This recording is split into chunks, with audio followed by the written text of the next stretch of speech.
자, 봄봄에서는 뭐를 알아야 되냐면은 제일 처음에 글의 길이는 굉장히 좀 짧아서 단편 소설이고요. 농촌을 배경으로 하고 있는 농촌 소설이고 순수 소설이에요. 왜 순수 소설이냐면은 주제가 성례를 둘러싼 대릴 사이와 장인 간의 갈등, 이게 남녀 간의 사랑 얘기거든요. 그래서 이제 순수 소설이라고 얘기를 하고 있다. 농촌을 배경으로 하고 있고 강원도 농촌을 배경으로 하고 있어서 강원도의 사투리가 좀 많이 나와요. 그래서 어휘 공부 무조건 하셔야 돼서 토속적이에요. 강원도의 모습을 얘기하고 있기 때문에 해학적, 웃음을 좀 유발하고 있거든요. 상황 자체가. 그리고 이거는 시대적인 배경이 시간적으로는 1930년대 어느 봄이 어느 봄, 그리고 장소는 어느 산골 마을. 이 작품은 30년대 일제강점기이지만 일제강점기의 내용을 다루고 있진 않아요. 남녀 간의 순수한 사랑을 얘기를 하고 있어. 제목의 의미 좀 많이 아셔야 되겠고요. 왜 봄이 한 번이 아니라 봄 두 번을 했는지 제목의 의미를 좀 아셔야 되겠고요. 등장인물의 성격,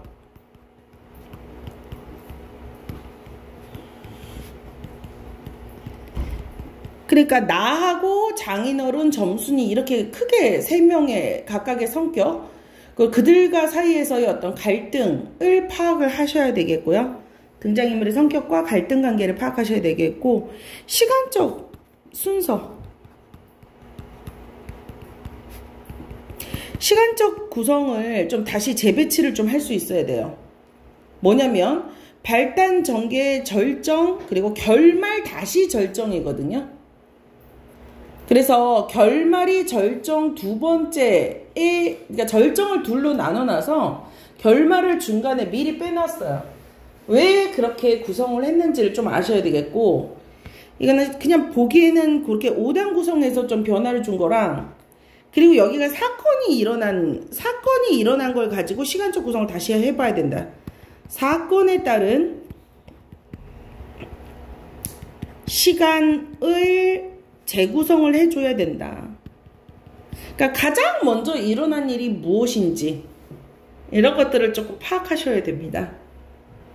제목이 아니라 봄이라고 했던 것은, 봄이라고 했는 것은 연정을 느끼는, 사랑을 느끼는 남녀의 주인공에 대한 얘기인데, 그러니까 남자의 봄과 여자의 봄, 그래서 봄.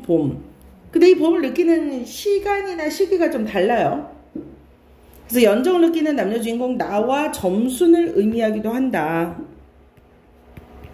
나하고 점순을 의미하기도 하고, 계절의 봄, 계절적인 봄, 그리고 청춘의 봄, 계절의 봄, 시간적인 봄, 또 사랑의 봄, 이렇게 해서 봄. 남자의 봄, 여자의 봄, 성례 요구와 지연이 봄마다 반복 순환되기 때문에 봄 반복된다는 거. 반복을 통해서 춘정을, 봄의 사랑을 강조하기도 하고, 이 반복을 통한 또 웃음을 또 계속 유발하고 있고, 아까 말했듯이 남자인 나, 점순이 나의 봄이다. 이렇게 제목의 의미가 들 수 있어요. 만물이 소생하는 계절의 의미, 봄, 삶의 의미에서 춘정, 혼례에 대한 어떤 소망의 봄을 의미하기도 하는데, 서술자의 과거의상에 의해서 사건이 역순행적으로 시간의 흐름이 거꾸로 되어 있다는 거. 토속어, 비속어, 인물의 어리숙한 행동을 통해서 이런 행동을 통해 가지고 해학성이 굉장히 웃음을 유발하고 있죠. 결말의 절정 속에 삽입하고 있다라는 그런 모습들을 좀 아셔야 됩니다. 이 작품은 어리숙하고 순진한 대릴 사이, 나에 해당되는 1인칭 시점, 교활한 장인 간의 갈등을 해학적으로 그려내고 있다.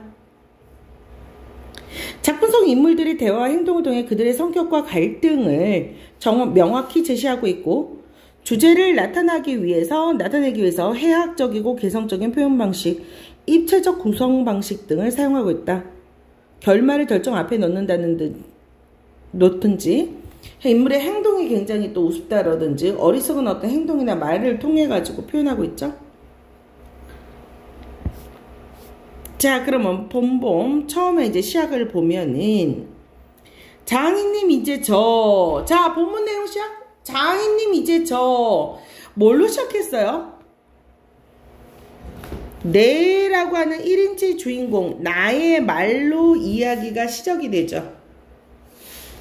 나의 말로 이렇게 이야기가 시작되면서 흥미를 유발하고 있어요. 독자의 흥미를 유발하고 있어. 뭐지? 무슨 내용이야? 라고 해서 장인님 이제 내가 이렇게 뒤통수를 긁고 자, 뭔가 좀 껴면책하고 얘가 이제 이 남자가 굉장히 순진하다라는 거 알 수 있는 게 말을 할 때 좀 부끄러워하고 있잖아요. 뒤통수를 긁고 이거 부끄러워서 이렇게 행동을 하는 거예요. 나이가 찼으니 성례를 시켜줘야 되지 않느냐. 굉장히 중요한 얘기 하나 나왔네요. 갈등의 원인이 되는 게 바로 이 성례죠. 성례를 시켜줘야 되지 않겠냐고 하면 대답이 늘 야, 이 자식아. 자, 이제 장인의 대답이죠. 야, 이 자식아. 성례고 뭐고 미처 자라야지. 이 자라야 한다는 것은 내가 아니라 장차 내 아내가 될 점순이의 키. 자, 그러면 장인님과 그리고 아내와 사이의 관계네요. 그러니까 나하고 지금 사이하고 나는 사이의 신분이지. 그냥 조심하고 어려워야 될 사이란 말이야. 그런데 그 사이를 뭐래? 이 자식아 이렇게 불렀어요. 일단 사이 대접을 한다는 거야, 안 한다는 거야? 일단 부르는 호칭에서부터 사이 대접을 안 하고 있어요. 그러니까 장인은 얘를 이용하는 거지 사위처럼 생각하고 있는 것이 아니다라는 걸 알 수 있죠. 자, 미처 자라야지. 자, 갈등의 원인이 성례인데 장인이 뭘로 지금 바꾸는 거야? 키로 지금 얘기를 하고 있어. 그러니까 원래 나이가 찼으면 결혼하는 거잖아. 근데 장인은 뭐라고 얘기하고 있어? 키가 작으니까 결혼할 수 없어. 이렇게 해서 이야기를 살짝 바꿔놓은 거야. 근데 어리숙한 나는 그거를 이해를 못하고 있고 본질을 갖다 파악을 못해서 그러니까 원래 딱 본질적으로 따지지를 못하고 있어. 키가 작아도 나이는 먹어도 키는 작을 수 있다. 그러면 나이를 안 먹어도 키만큼은 결혼할 수 있냐 이런 논리로 가야 되거든. 그러니까 나이가 성숙하게 어느 정도 나이가 들었으니 결혼을 시켜줘라. 내가 여기서 일한 지 몇 년이 되었으니 결혼을 시켜줘라. 이런 식으로 들어가야 되는데 나는 그냥 키가 작다라고 하니까 내가 여기 와서 자, 중요한 거 돈 한 푼 안 받고 일하기를 3년하고 7달 동안을 했다. 그러면 가장 먼저 일어난 것은 내가 3년 7달이지 7개월 전에 뭐 하러 왔어? 대릴사이를 하러 온 나인 거야.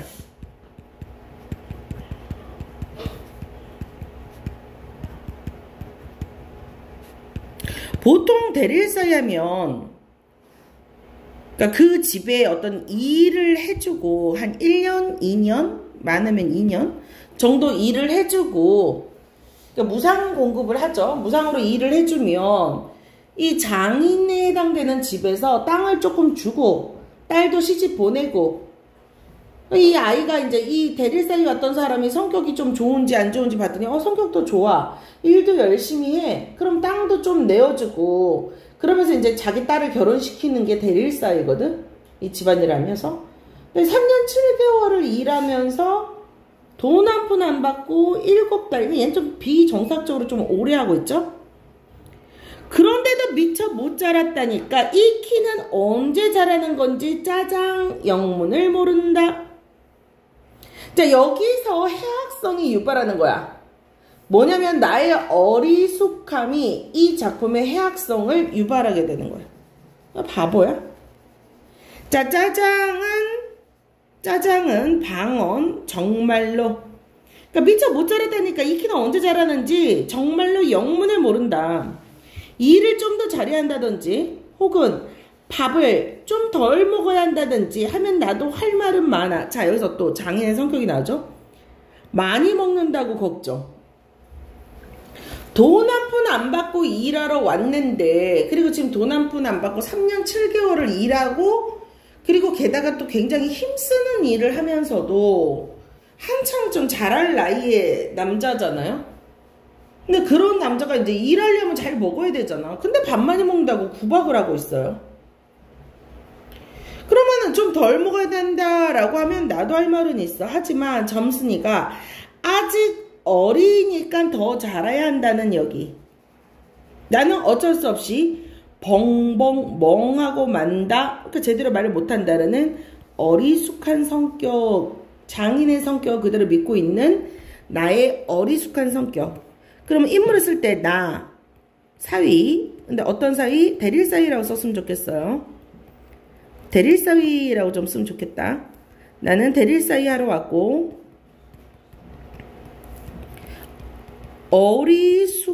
어리숙하고 순진하죠.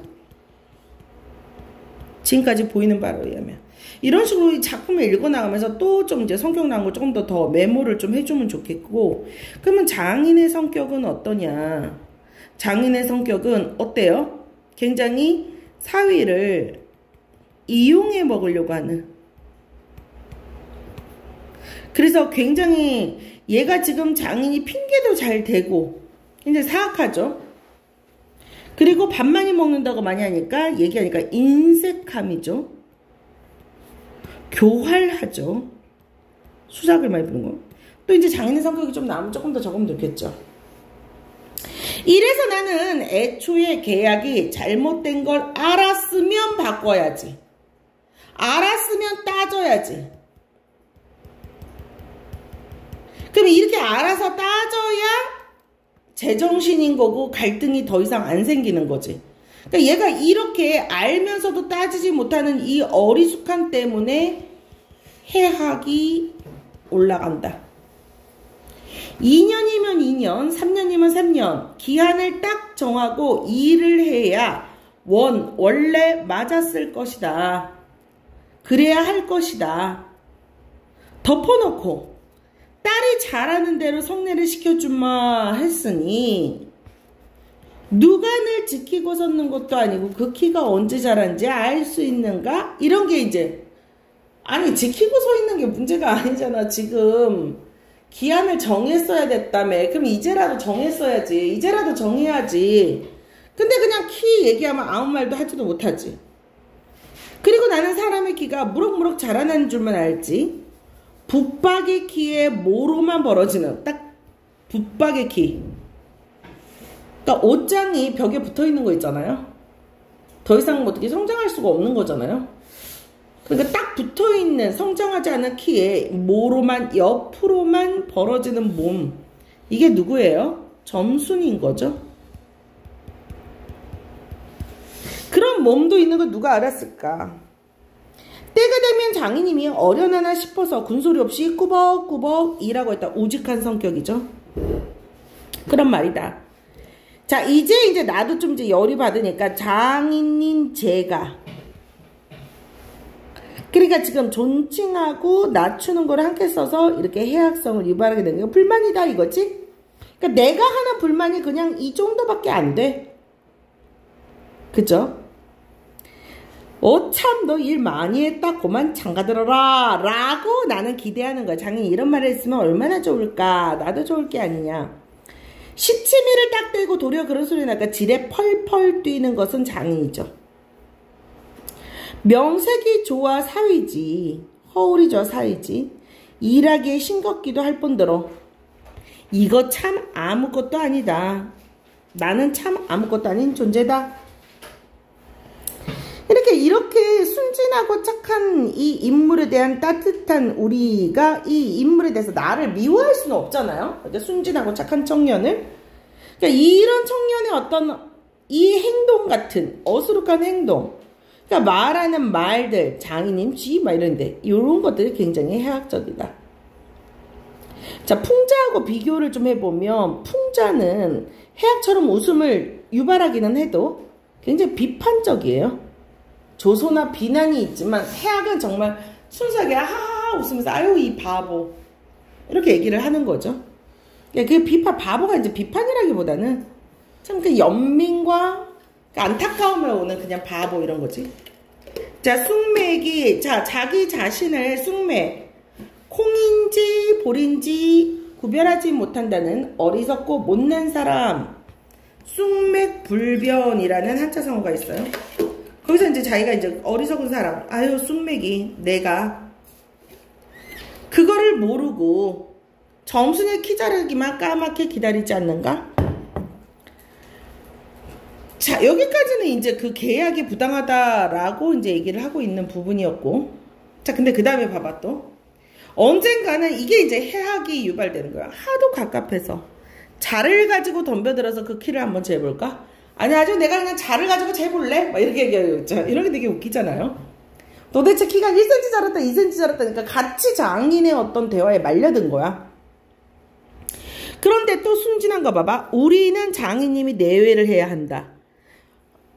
둘이 서로 좋아버리면은 어떻게 해요? 장인도 막을 수 없겠죠. 꽤 오랜 세월을 내 남편이 다 와서 하고 일하고 있으니까 또 둘이 좋아할 수 있고 바람날 수 있죠. 그럼 둘이 도망간다거나 뭐 사고를 치거나 둘이 그냥 같이 먼저 살아버린다거나 이렇게 되면은 장인도 어떻게 할 수 없으니까 안전장치를 뒀어요. 뭐라고?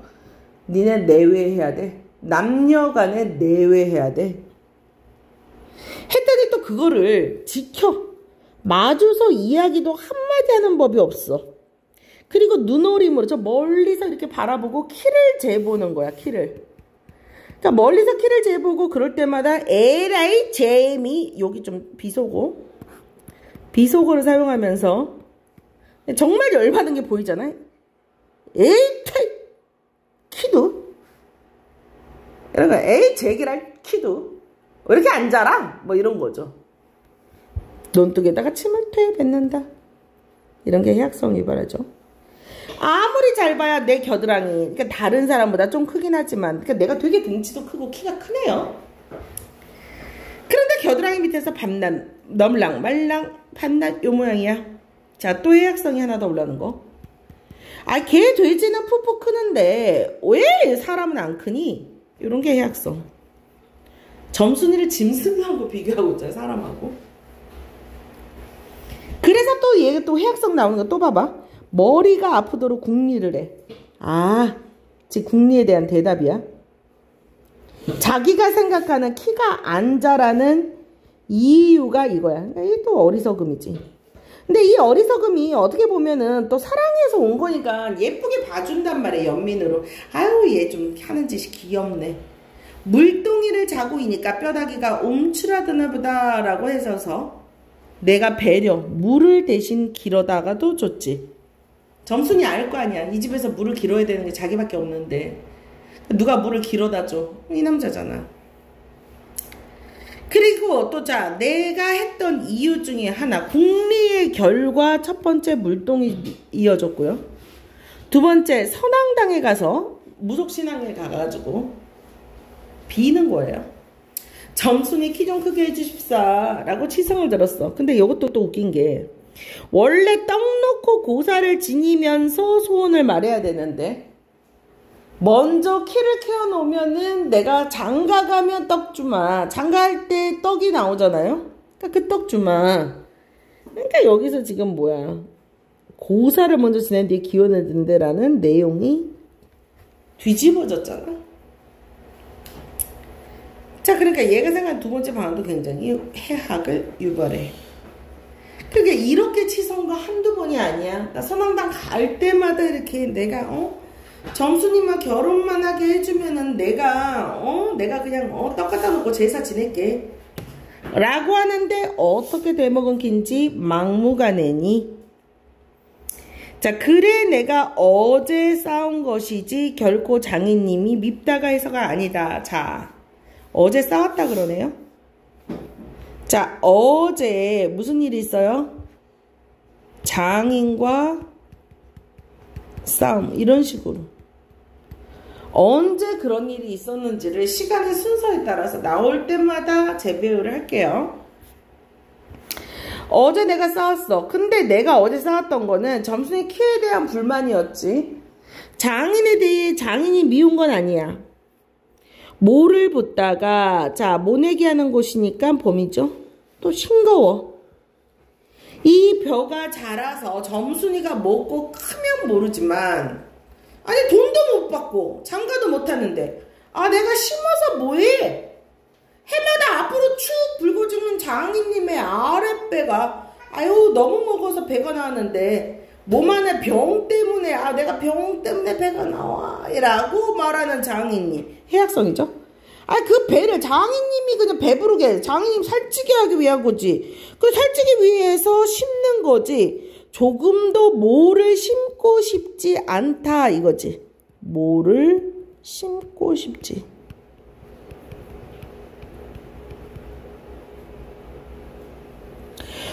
아이고 배야. 자 이제 되게 해학적인 거. 반항하기 위한 나의 엄살. 어제 내가 싸웠는데 시동을 뭘로 걸어요? 아이고 배야 이러면서 이제 꾀병을 부립니다. 좀 멈췄다 영상 멈췄고 이런 것들 좀 다 보세요. 나는 모를 붙다 말고 배를 쓰다듬으면서 그대로 논둑으로 기어오르고 겨드랑이에 당했던 배당미킨을 땅바닥에 떨어지면 나도 털썩 주저앉고 자 내가 생각하는 이 강자를 놓는 이유가 일이 바빠도 내가 배 아프면 그만이다. 아픈 사람이 어떻게 내가 일 안 하면 여기 일할 사람은 아무것도 없어. 그러니까 내가 그러니까 갑이야. 뭐 이렇게 이제 지가 이제 갑인 척 하는 거야. 파릇파릇 돋아오는 프랑스 불 때도 다리에 거머리를 쓱쓱 문대며 장인님의 얼굴을 쳐다보았다. 논 가운데서 장인님이 이상한 눈을 해가지고 나를 한참 노려보더니 너희 자식 왜 또 이래 하는 거 보니까 이런 일이 많이 있었다라는 거 알 수 있지. 꾀병을 많이 불렀어요. 너 왜 또 이래? 아 배가 좀 아파서요.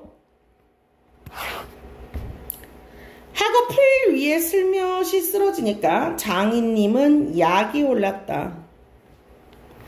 저도 논에서 철봉철봉 두고 올라더니 자 근데 이거 보세요. 내 멱살을 움켜잡고 뺨을 치는 것. 일 안 한다고 오자마자 바로 어떻게 했어요? 바로 뺨을 쳐버려요. 이게 정상적인 장인과 사이의 일이 아니죠. 그냥 싸움이 아니라 무슨 일을 했어요? 어제 아이고 배야 라고 내가 배가 아프다고 꾀병을 부렸더니 장인이 어떻게 했어요? 바로 따귀를 때립니다. 그러니까 정상적인 사위와 장인의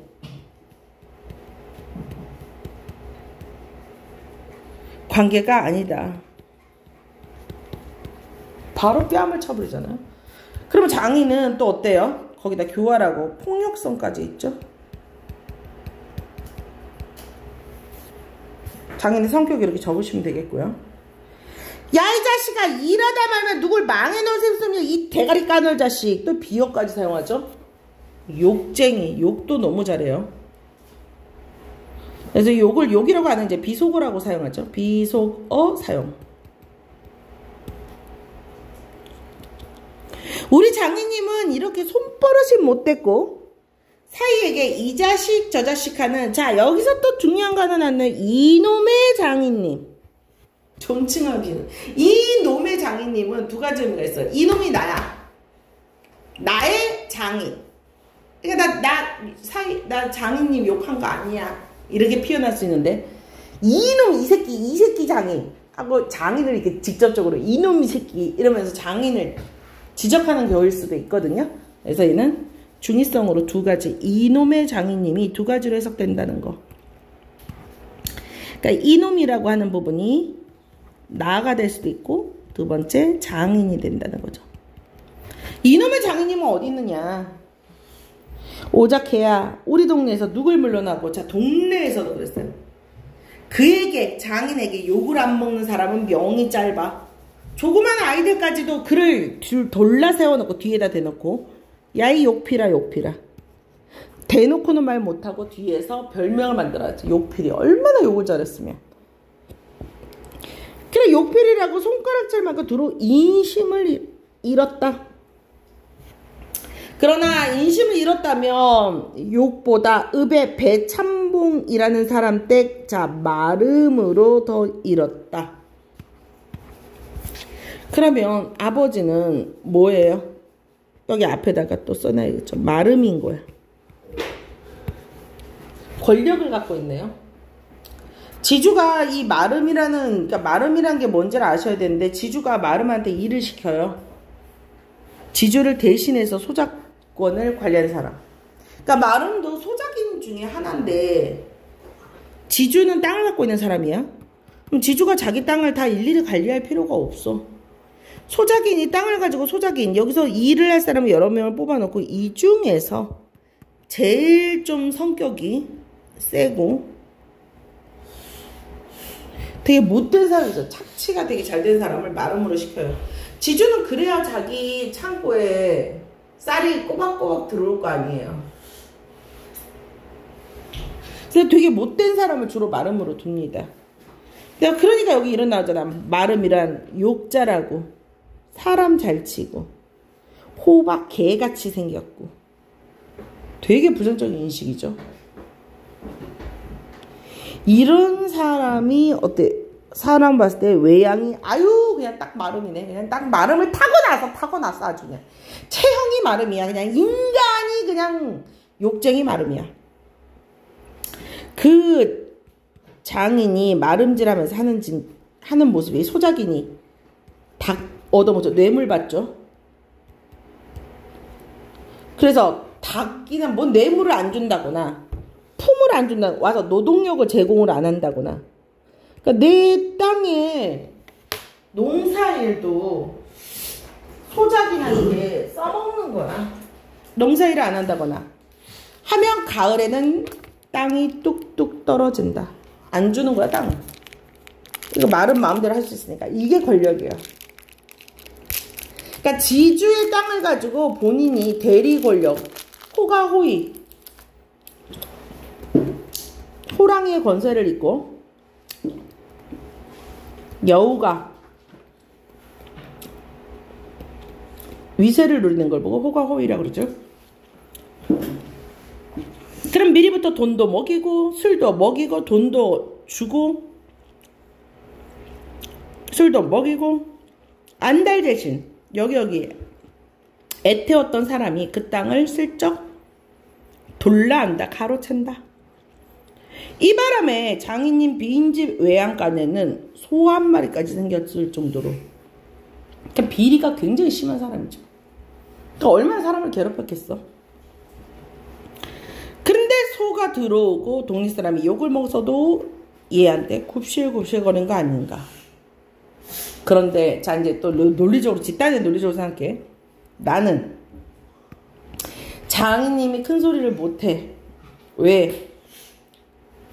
내가 일 안 하면 여기 일 누가 할 거야? 뭐 이걸로 자기가 갑이다 생각하는 거야. 뒷생각은 못하고 뺨 한 개를 딱 때려놓고는 장인의 이제 급한 성격이 또 어때 장인?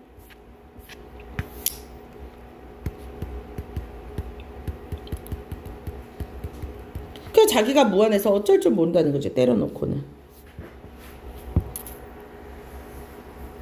그래서 장인님은 무색해서 덤덤히 썬침만 삼긴다. 난 그 속을 잘 안다. 조근이 있으면 갈도 꺾어야 되고 그러니까 자기가 이제 또 갈나무도 꺾어야 되고 모도 내야 되고 즉 한창 바쁜 때인데 나 일 안 하고 우리 집으로 그냥 가면 그만이야. 나는 그냥 가면 안 되죠. 3년 7개월 동안 공짜로 일한 걸 가지고 는 전혀 생각을 못해. 너가 지금 결혼도 안 시켜주고 남들의 통상적인 것도 어겼으니 내가 일한 세경을 내놓던지 결혼을 시켜놓던지 당장 좀 해라 이러면서 단판을 지어야 되는데 나 이렇게 바쁠 때 가면 너만 손해지 뭐 이러는 거야. 작년 이맘때도 트집을 좀 하니까 자 작년 이맘때 그러니까 작년 이맘때가 작년에 봄에서도 작년 이맘때에도 무슨 일이 있었어요? 내가 또 트집을 잡는다고 했더니 발을 어떻게 했어요? 부러뜨렸대. 굉장히 폭력적이에요. 작년 봄에도 내가 지금, 그러니까 얘가 해마다 지금 계속 그 얘기를 하는 거야. 발목을 삐게 해버렸지. 사나흘이나 3일, 4일 정도 끙끙 앓았더니, 그러니까 정말로 아픈데 사람한테 돌을 집어 던진 게, 이건 뭐 진짜 조란 얘기죠. 사나흘이나 끙끙 앓았더니 일을 안 하고 있었더니 마지막에 와서 얘를 또 다루는 방법으로 아쉬운 소리 했겠죠. 그랬더니 마지막에는 거의 울상이 되지 않았느냐? 그렇게 빌어가지고 얘 그만 일어나 일 좀 해라. 그래야 올 가을에 벼 잘 되면 너 장가들지 않니? 라고 얘기해서 그날로 일어나서 남이 이틀 품 들일 논, 이틀 동안 일할 논을 어떻게 했어요? 혼자 살만했어요. 자기가 결혼시켜준다. 얘 이렇게 순진해. 이제 순진함이 좀 드러나죠. 너 결혼시켜줄게 라고 작년 이맘때인데 오늘 지금 또 어제 또 싸웠다는 걸 보니까 여전히 뻥을 치면서 얘를 찾고 있는 거지. 장인도 눈깔이 커다랗게 놀랐다. 이것도 비속어의 해악성이겠죠. 남들이 하루 해야 되는 일을 막 남들이 이틀 해야 되는 일을 하루만 해버리니까 굉장히 일도 잘하고 이렇게 좋은 사람이네. 어리숙하고 순진하고. 벼썸을 척척 들어 쌓아도 다른 소리 없고 물동이를 이기고 들어오는 점순이를 이 자식아 미쳐 자라야지 저걸 데리고 무슨 혼인을 한다고 하면서 부끄럽게 만들고 말았다는 거. 화가 난 김에 그저 이놈의 장인님하고 뱃돌에다가 또 이놈의 장인님 매꽁코 그냥 아우 집어 던지고 고향으로 갈까 하다가 참았어. 나 이 꼴하고 못 가. 장가를 들러 왔다가 왜 쫓겨왔느냐고 손가락질 받을 거니까 나 창피해서 못 가. 논둑에서 벌썩 일어나 한풀 죽은 장인 앞에 내가 이제 다가서면서 난 갈테예요. 그동안 일한 값 주슈. 지금까지 중에서 제일 똑똑한 소리 한마디 했네요.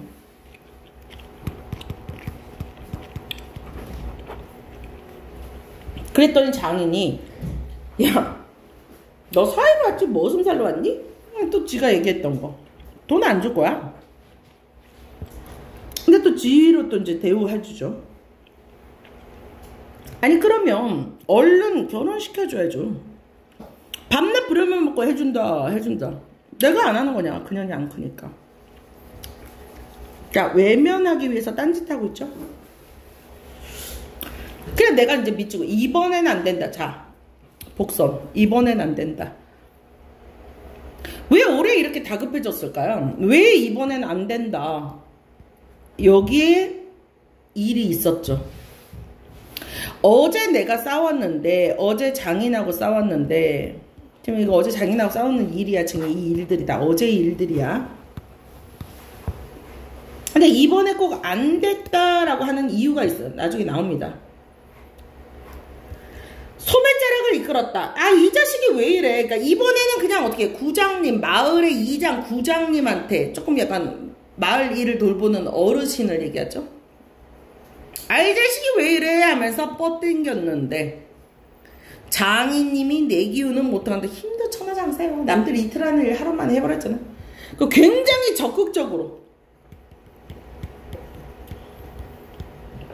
장인을 이끌고 구장님한테 갔죠. 자, 이유가 나옵니다. 이번엔 안 된다의 이유. 내가 사실 참 장인이 미워서 그런 건 아니다. 자, 전날 그저께 자기가 무슨 일이 있었어. 어제 내가 이렇게 귀찮게 싸운 거는 나 그냥 일만 하고 있는 이 되게 순진한 이 사람 봐봐. 그러니까 얘가 지금 이렇게 하는 게 뭔 일이 있었어. 무슨 일이 있었어. 자, 그저께 점순이에 스포 좀 할게요. 1차 충동질이 있어요. 나를 건드렸어요. 1차라고 하는 거니까 한 번 더 있겠죠. 점순이가 나한테 뭐라 그랬냐면은 그저께 쇠고개 맞은 봉우리 화전밭을 혼자 갈고 있었는데 바깥생이로도 야릇한 꽃냄새, 벌들이 붕붕, 샘물 속에 그러니까 맑은 하늘을 보면 이불 속같이 따스하고 꿈꾸는 것 같고, 나는 이게 춘정이야. 봄에 느끼는 사랑의 감정, 몸이 나른하고 몸살이 뭔지 모르지만 날려고 그러는지 가슴이 울렁울렁하고, 자, 봄이 되어서 춘정을 느꼈다. 사랑을 하고 싶은 충정을 느꼈다. 그래서 내가 일어이 말이 그러니까 말을 갖다가 운전하면서 이렇게 노래를 하면서 소를 부르며 여느 때 같으면 어깨가 으쓱으쓱한다. 그러니까 얘는 그냥 정상적인 타고난 농사꾼이야. 막 일하니까 너무 즐거워. 그러니까 다른 거 다 까먹고 일할 때는 또 되게 충실하게 일만 하는 거야. 이러니까 이런 나라는 사람을 사랑하지 않을 수가 없지. 독자들이 너무 이뻐할 수밖에 없지. 근데 웬일인지 밭을 반도 갈지 않아서 온몸에 맥이 물리고, 근데 이날은 이상해. 맥이 풀리고 자꾸 짜증만 나서 춘정 느꼈지. 오히려 소만 드립다 두들기면서 야나 이 망할 자식의 소 요것도 해야. 그러니까 겉으로는 소가 말을 안 듣는다고 욕하는 것 같은데, 이 망할 자식의 소, 망할 자식, 그러니까 이게 소다라고 나와 있지만 사실은 이 망할 자식이 장인이야. 이 장인 망할 자식. 다리를 꺾고 들어라 라고 소한테 화풀이를 좀 하고 있죠. 정말 내 속은 정말 아냐 때문이 아니라 점심을 이고 온 점순이의 키를 보고 말았다. 점순이는 뭐 이제 내가 이제 생각하는 점순이의 외양 묘사인데, 썩 예쁜 계집은 아니야. 개떡이야. 그것도 아니야. 내 아내가 돼야 할 만큼 툭툭하게 생긴 얼굴이야. 그러니까 이거 얼마나 자기 아내를 갖다가 점순이를 갖다가 사랑하는 마음이 이렇게 드러나는 거죠. 나보다 10년이 아래니까 올해 16인데 옛날로 따지면 16이니까 나는 26살이고 얘는 16살이죠. 뭐 결혼할 수, 옛날로 따지면 16살에 결혼하니까 결혼할 만큼 됐어요 이제. 그러니까 몸은 나보다 2살이나 덜 자랐다. 이게 키가 작다 이 말이죠. 남은 자도 훤치르듯 크구만. 이것은 위아래가 뭉툭한 것이 내 눈에는, 자, 또 봐봐요. 애정의 표현. 감참회 같아. 참회 중에는 감참회가 제일 맛좋고 예쁘니까. 억양법 사용했죠.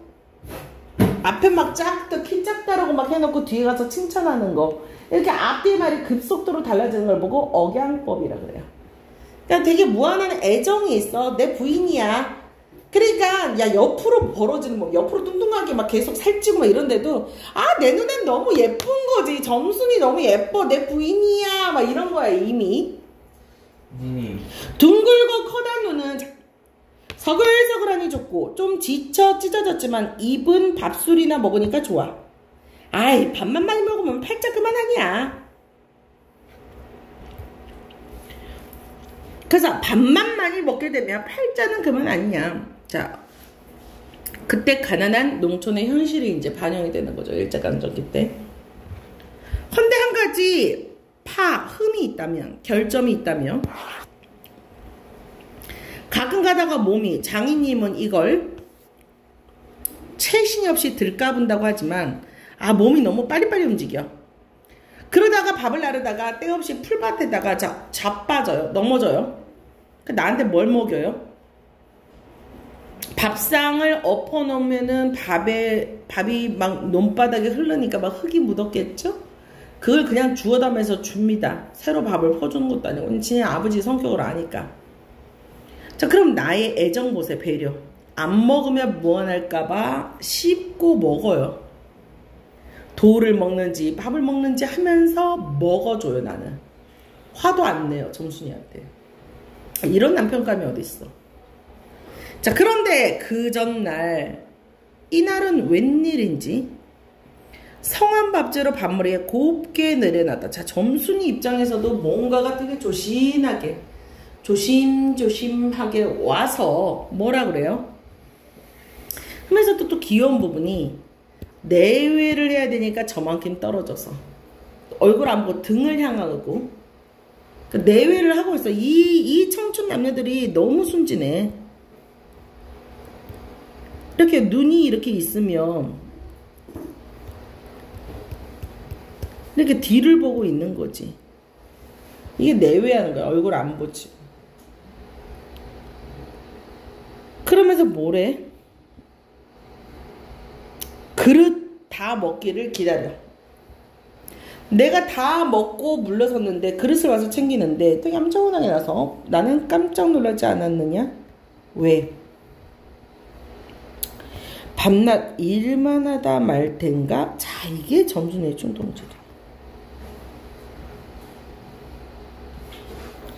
그러니까 성례를 시켜달라고 요구해 라고 적극적으로 말해. 나도 결혼하고 싶어 라고 얘기를 하는 거야.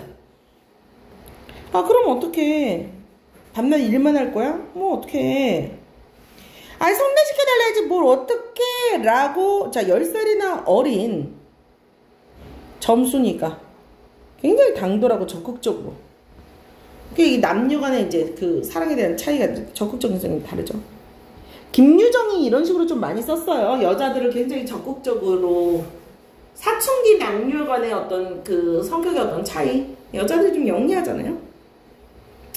자, 나는 잠시 동안 어떻게 되는지 몰라서 그 뒷모양만, 점순이 모양만 덤덤히 바라보았다. 아, 집단 이제 또 생각해. 봄이 되니까 온갖 초목이 물이 오르고 쌀이 긋다. 사람도 그런가 보다. 아, 점순이가 성숙했구나 라고 반가워. 아, 이렇게 멀쩡한 걸 어리다고 하니까 라고 그저께 이런 일이 있었어 다시 어제로 넘어온 거야.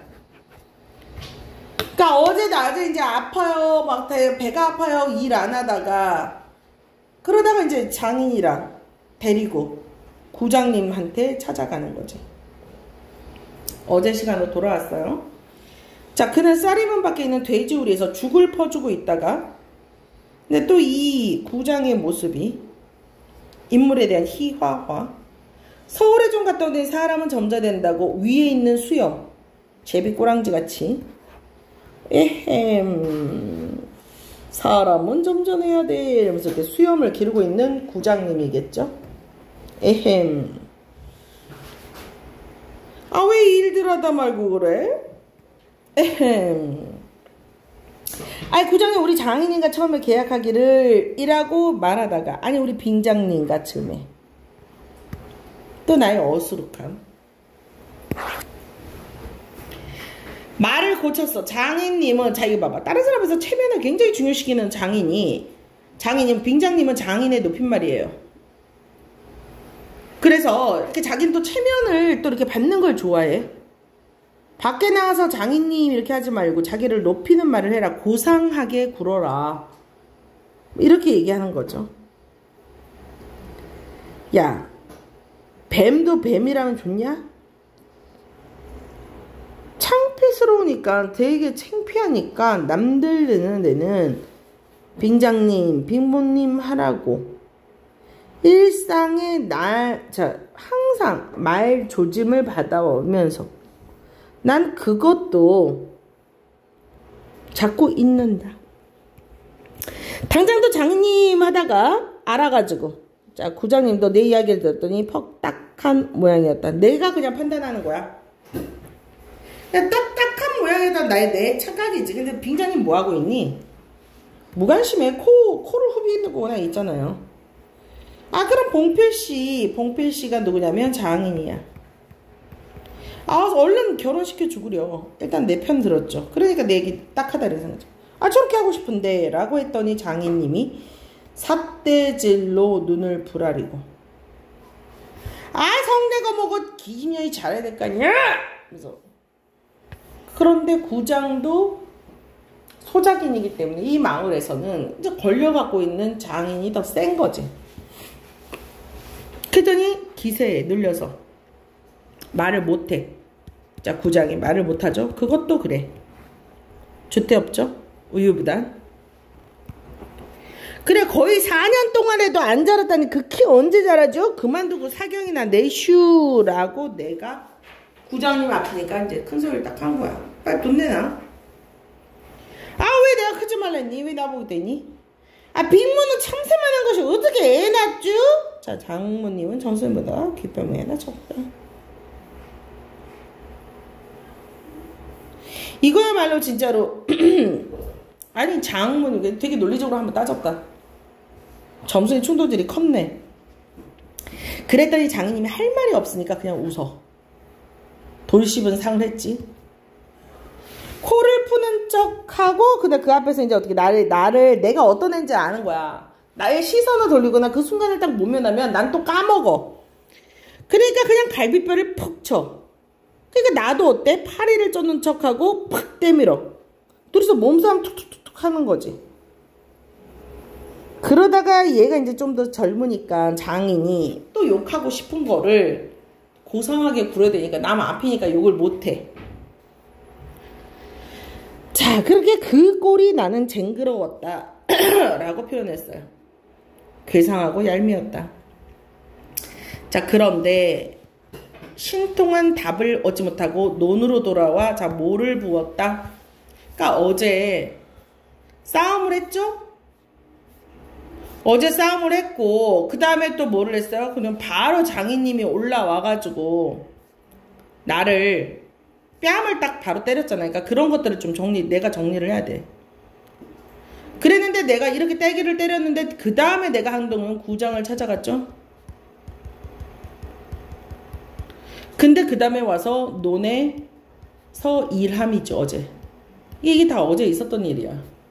구장이 밝아서 별다른 귀정을 못 얻고 그러니까 별다른 귀정을 못 얻다.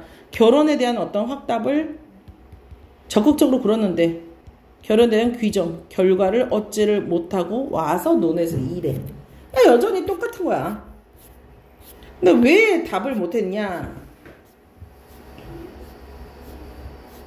뭐라고 얘기를 합니까? 장인님이 뭐라고 수근수근 하고 나왔어.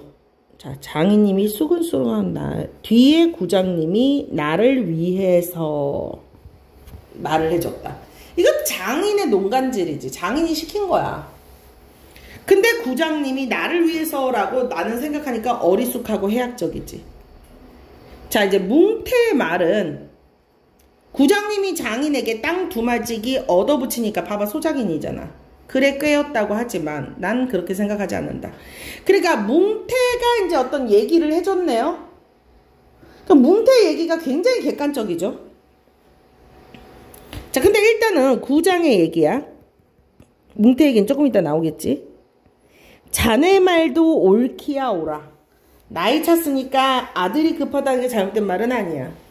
하지만 자 여기에 이제 공갈 협박, 법률을 모르니까 바쁠 때 일을 안 하거나 집으로 달아나면 손해를 주니까 징역 가거든. 아니 이제 원래 징역을 가야 되는 거는 얘를 부려먹고 돈을 안 준 장인인데 이거를 이렇게 겁을 주니까 이 순진한 나는 어때요? 어우 정신이 번쩍 났어. 어우 내 징역 가네. 아 왜 요전에 삼포 마을에서 불났다고 자기 땅에 자기가 불냈는데도 징역 가지 않냐. 근데 네가 지금 일 안 하고 가버리면 남의 농사를 망쳐놓는 건데 너 당연히 징역 가 라고 여러분 말로 이제 억가를 넣은 거죠. 그리고 자넨 정장을 정장은 이제 소장 그러니까 하도 돈을 안 주니까 뭐 하러 간다고? 나 고소하러 간다고. 이번에 좀 제대로 이번엔 좀 얘기를 하긴 했어. 나 고소할 거야. 법정에다가 얘기할 거야. 얘기하면 됐는데. 그런데 네가 그렇게 고소하면 네가 스스로 네가 죄를 갖다가 쓰고 들어가는 거야. 너만 손해야. 라고 구장님이 나한테 일러줬다 이거지. 괜스레 네가 써서 긁어 부스럼 만들어서 문제를 더 만드는 거야. 법률에 성년이라는 게 있는데 나이가 있는 게 있는데 21가 돼야지 비로소 결혼을 할 수가 있어. 자, 장인의 속셈 보세요. 몇 살이었죠? 16살이죠. 그럼 21가 되려면 앞으로 몇 년 남았어요? 5년이나 남았죠. 얘가 3년 7개월 일했는데 앞으로 5년은 더 일을 시킬 생각이다. 뭐 이런 느낌이잖아요. 성년이 21세가 돼야지 결혼하는데 16살 아니야.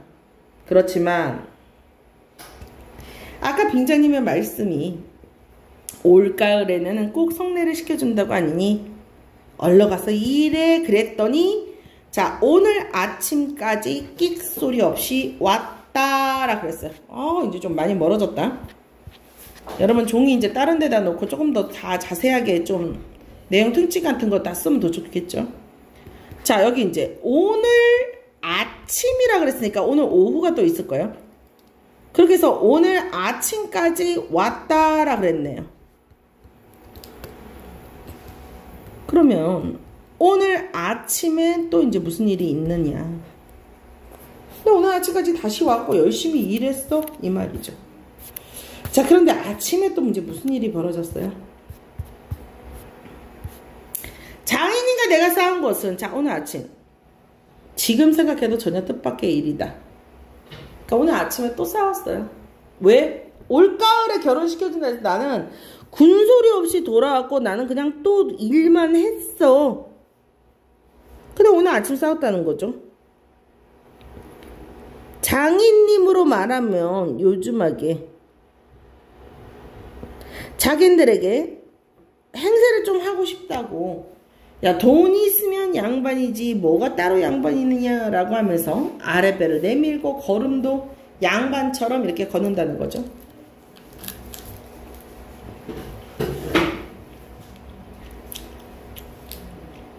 그런데 이렇게 가면 결국 자 어젯밤에 뭉태네 집에 간 것이 썩 나빴다.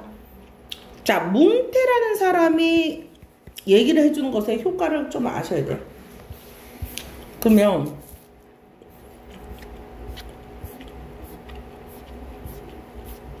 어젯밤엔 또 어디 갔다고요?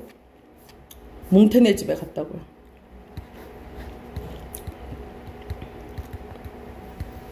뭉태 네 뭉태가 어이야 아이야?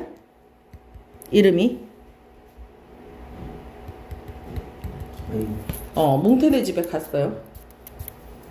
자 뭉태한테 가가지고 이제 뭘 얘기를 들어요. 그러니까 뭉태 기능 보셔야 돼. 야 맞고 가만히 있어? 어떻게 소극적이죠? 야 봉피를 모판에다 거꾸로 박아놔야지. 막 이제 주먹질을 막 하죠. 아유 나 근데 그 지가 해놓고 지가 석유를 엎어놓고 야 너 니 때문에 지금 석유 엎어졌으니까 석유값 내놔 막 이러죠. 난 또 어안이 벙벙했을까? 야 밤낮 일을 해주고 말 거야? 자 영득이는 1년을 살고 장가들었는데 넌 4년이나 살고 더 살아야 돼? 자 뭉태가 괄괄하게 열받아서 얘기를 했지만은 나한테 객관적인 정보와 사실을 주는 인물이야. 그러니까 1인칭 주인공 시점이다 보니까 시점의 한계 때문에 객관적으로 이제 뭔가를 바라봐야 되는데 객관적으로 바라보는 일을 말을 해줄 사람이 없잖아. 장인도 가해자이고 뭐 점순이도 가해자의 딸이니까 제대로 얘기할 생각이 없잖아. 네가 세 번째 사위인 줄 아니? 세 번째 사위? 그러니까 이런 식으로 얘기를 해준 거야. 넌 4년이나 살았어? 넌 세 번째 사위야. 남의 우물에가 빠져 죽어. 지 아들처럼 나한테 함부로 대하게 얘기했다. 자 이런 거야. 그 줄거리는 이렇다. 우리 장인님이 딸이 셋이 있는데 맏딸은 재작년 가을에 시집을 갔는데 그 딸도 대릴사이를 해가지고 갔는데 딸이 좋아해가지고 10살 때부터 19 10년 동안에 자 딸도 큰딸 이건 큰딸이야. 큰딸이 10살일 때부터 19살이 될 때까지 9년이네요.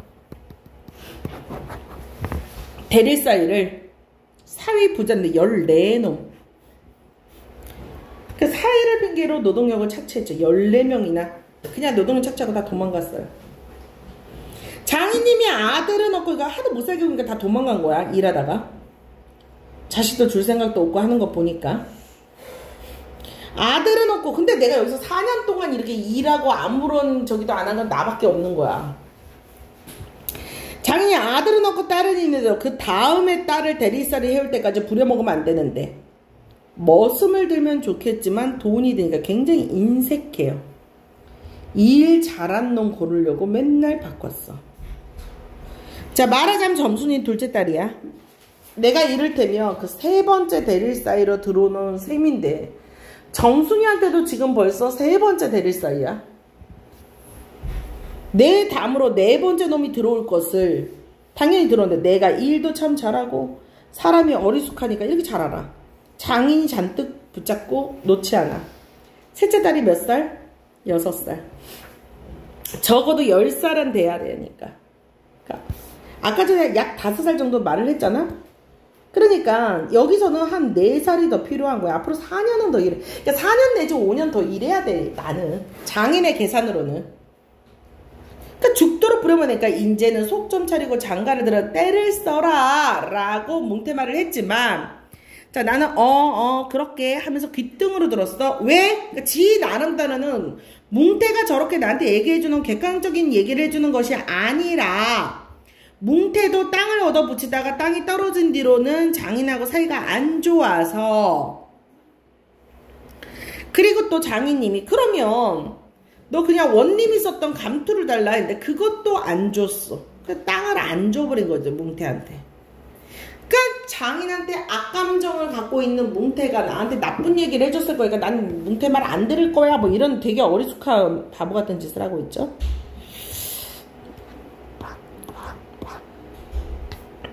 그러나 나는 뭉태라는 놈 말을 똑바로 듣지 않았어. 그걸 똑바로 들었으면 간밤에 어젯밤에 왔으니까 어젯밤에 장인이가 싸웠지. 무사히 있었지. 자 이제 되게 또 중요해. 그러면 딸에게까지 인심을 잃은 장인님이 혼자 나빴다. 나는 점순이가 아침상을 가져올 때까지는 밥이 얼마나 있나 이렇게 했죠. 밥은 한 사발 더 이상 주지 말고 나물은 많이 줘라. 많이 줘도 된다. 그러니까 나물은 2던접이고 4던접이고 돼. 왜? 점순이가 캐니까. 근데 나물을 또 얼만큼? 밥보다 수부룩해는 산나물이 한 대죠. 그러니까 점순이는 나를 좋아해. 밥은 더 못 주지만은 맨날 내가 배고파하는 거 아니까 점순이 애정으로 산나물을 이렇게 한 수북 준 거야. 근데 자 점순이가 뭐라 그러니 오늘 아침에 구장님한테 갔다 그냥 와? 또 내외하죠? 내외하면서 안 된다는 거 어떡해? 야 수염을 잡아줘야지 그냥도 이 바보야 하고 가버렸어. 나는 어미 잃은 황새 새끼. 내가 2차 충동지 받고 엄청 이때만큼 슬펐다. 엄청 충격을 받아요. 왜? 다른 사람은 내가 못날 때도 되지만 점순이는 내가 아내가 될 점순이가 나를 병신으로 보면 안 돼. 그래서 내가 그냥 싸운 거야 또. 자 오늘 아침에 그러니까 뭐가 또 있는 거야. 오늘 아침에 점순이에 2차 충동질이 있었어요.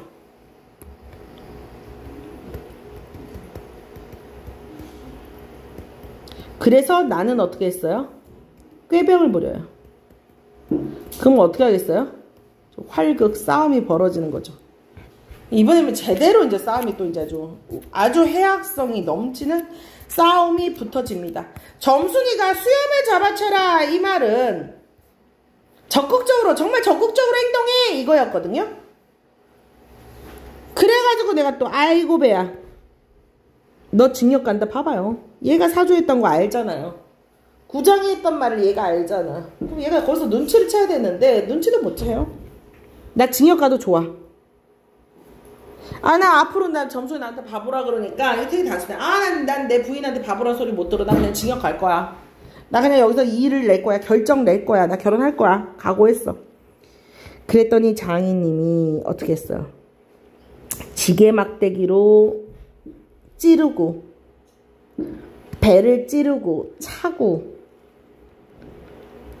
볼기짝도 후려갈기고 그래서 나도 모르게 어떻게 했어요? 수염을 잡아챘다마는 점순이가 보고 있었기 때문에. 점순이가 적극적으로 고르라 그러면서 적극적으로 해 하는 거를 수염을 잡아채 이렇게 말했더니 맞다가 진짜로 점순이가 시킨 대로 장인의 수염을 딱 잡으면서 이걸 불태워버릴 거다! 이렇게 표현한 거죠. 엄청 어리석음의 끝판왕이에요. 지 소원대로 했으니까 점순이 되게 기뻤겠지? 점순이도 미워하는 이까진 놈의 장인님이라고 나는 잘못된 판단을 내려요.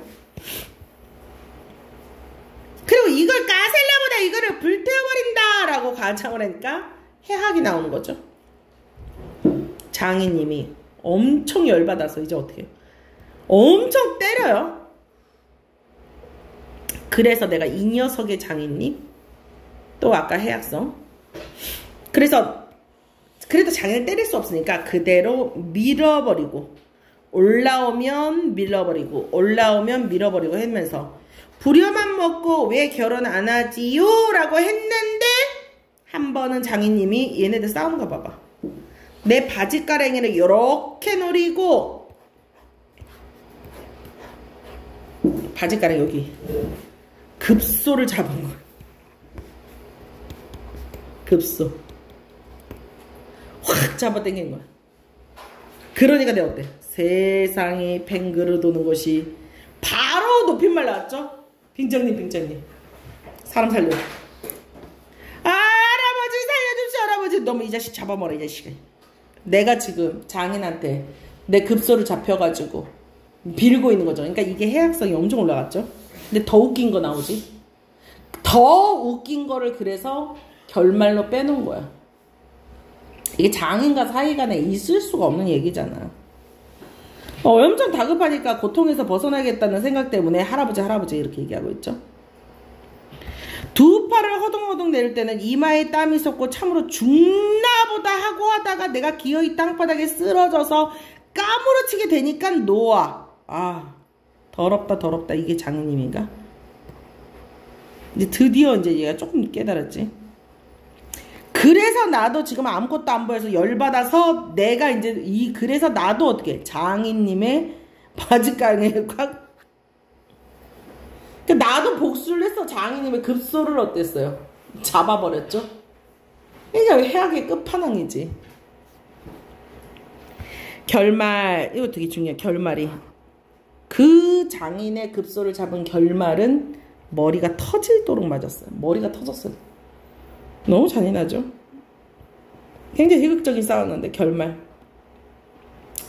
근데 우리 장인님이 착하대요. 아 이 순진한 얘 어떻게 하면 좋니? 다른 사람 같으면 쫓아냈는데 내 머리를 고쳐주고 담배도 주고 올 가을엔 결혼시켜줄게 뒷글에 콩밭이나 얼른 가르라 라고 진짜로 하고 싶은 것은 콩밭을 갈게 하고 싶은 거야. 그랬더니 너무나 고마워서 눈물까지 나면서 빙장님 이제 안 그러시오 하고 지게를 지고 일터로 갔다가 결론이야. 자 그런데 자 이제 절정을 아까 뭘 잡았어요? 장인의 급소를 잡았던 절정을 뒤로 뺐어요. 결말은 얘가 어리숙함의 끝으로 화해를 했죠. 일시적인 화해를 했죠. 근데 그때는 희극적 싸움. 결말을 미리 제시하면서 독자의 호기심을 유발했어. 그 싸운 장면이 어떻게 됐지? 라고 궁금해할 거 아니야. 제일 재미있게 싸운 장면이니까. 그래서 해악성이 많이 남아지고 그리고 성내 문제는 역시 해결되지 않을 거야. 이 갈등은 반복될 거야 를 표현하는 거지. 그러나 이때는 이걸 모르고 장인님을 원수로만 잔뜩 잡니다. 이놈아 나라 자 장인님의 굉장히 급박한 모습의 최고의 절정이 할아버지 나라 나나 이번엔 누가 얘기한 거야? 그 앞에는 앞부분은 내가 장인님한테 할아버지 아이고 할아버지 이래가 높임말 썼죠. 근데 이번에는 장인이 나한테 아이고 할아버지 솔개미에 챈 닭의 소리 아이 사람 죽네. 그래도 안 되니까 점수나 나도 지금 완전 거의 기절했잖아. 그러니까 장인을 기절시킬 생각이야. 근데 점순이가 왔고 장모님이 왔는데, 자 이제 내 생각에 요거예요. 장모님은 남편이니까 역성을, 가재는 개편, 초록은 동생으로 장인님 편 들겠지? 근데 점순이는 내 편을 들 거야? 근데 나는 웬 속인지 지금도 모를 정도로, 지금까지도 영문을 모르고 아버지를 혼내주려 놓고 에그머니 이 망할 게 아버지 죽이네 하고 내 귀를 잡아당기니까 기운이 탁 꺾이고 얼바진 등신. 그러니까 점순이의 말 한마디 때문에 내 편을 들었는데 장인의 편을 드니까 충격을 받고 망연자실 해갖고 머리가 터진 거죠. 그렇게 해서 장인님은 사못 내리조 머리가 터질 정도로 때렸다는 게 말이 돼요? 그럼 나는 이제 충격받아서 망연자실. 점순이의 얼굴만 들여다봐. 마지막에 이제 해서 이 자식 장인 입에서 할아버지 소리가 나오도록 해? 라고 하면서 끝났죠. 단어 뜻 많이 모르니까 어휘 꼭 무조건 아셔야 되겠고요. 그러니까 오후에 이제 싸움이 일어났죠. 사건이 일어났던 거 정리를 다 하셔야 되겠고, 제가 맨 앞에 정리해 줬잖아요. 인물의 성격 나왔네요. 인물의 갈등, 왜 갈등이 나고 있는지, 태도는 또 어떻게 하고 있는지, 점순이가 아버지를 대하는 태도, 나를 대하는 태도. 그래서 자, 그리고 배경의 역할 이런 것들 객관식으로 나오고 주관식으로 나오고 되게 좋죠. 봄에 사랑을 느끼는 그런 대목 멈추면서 꼭 보셔야 돼요. 표현상 특징 너무나도 또 중요한 거 나왔네요. 이런 거 다 객관식으로 주관식으로 나올 수 있어요. 웃음을 유발하는 표정, 음성상징어, 무럭무럭 자라는 줄만 알았지, 비속어가 사용되는 풀언, 비유적 표현, 이거 꼭 본문의 내용하고 연결지어서 멈춰서 꼭 보셔야 됩니다. 자, 이건 시점을 바꾸면 어떤 효과가 일어나는가, 시점에 대한 거 한번 읽어보시겠고요. 본범원 작품 안에는 나였지만 학생이 쓴 거는 외부 관찰자 시점으로 얘기를 하고 있죠. 그럴 때 효과가 어떻게 느껴지는가, 너가 이제 어떻게 느껴봐야지. 자, 서사의 효과 내용 이렇게 보시면 될 것 같아요. 본범 문제 풀어봐가지고 좀 본범은 나오는 문제가 좀 계속 뻔하거든요. 그 뻔한 문제에서 얘는 좀 문제 좀만 풀어보면은 대비가 그렇게 어렵지는 않으니까 단어 뜻들하고, 얘는 꼭 노력한 만큼 점수가 나오는 단어니까 꼭 노력해보도록 할게요. 문제 풀고 질문이 있으면 더 이제 질문해 주시기 바래요.